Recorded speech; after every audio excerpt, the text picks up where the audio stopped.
Bonjour les élèves! Aujourd'hui, la leçon de Madame Sophia porte sur comment trouver le terme manquant dans une addition et dans une soustraction. Avant de débuter la leçon du jour, faisons une brève révision sur l'addition. L'addition signifie d'ajouter quelque chose. Et le résultat de l'addition s'appelle la somme. Concernant la soustraction, soustraire signifie d'enlever quelque chose.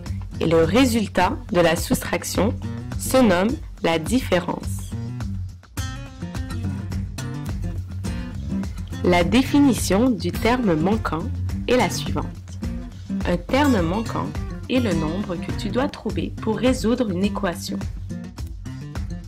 Dans la soustraction, pour trouver le terme manquant, tu dois d'abord déterminer la position du terme manquant. Repère normalement le point d'interrogation qui désigne la position du terme manquant. Ici, le terme manquant est à la première position. Lorsque le terme manquant est situé à la première position, tu dois additionner les deux termes de l'équation. Par exemple, inconnu moins 4 est égal à 10, 10 plus 4 est égal à 14, le terme manquant est donc de 14. Lorsque le terme manquant est situé à la deuxième position dans une soustraction, tu dois soustraire le plus petit nombre du plus grand.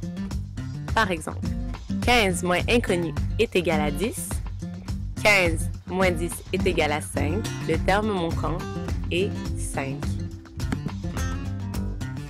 Petite astuce de Madame Sophia.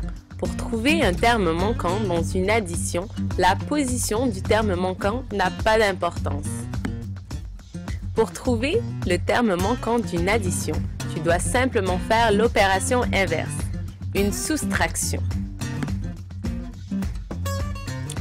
Par exemple, 6 plus inconnu est égal à 12. Nous faisons une soustraction, 12 moins 6, qui donne pour résultat 6. Le terme manquant est donc 6. Voilà, maintenant tu as tout ce qu'il faut pour être un champion du terme manquant. À la prochaine pour une autre leçon de Madame Sophia.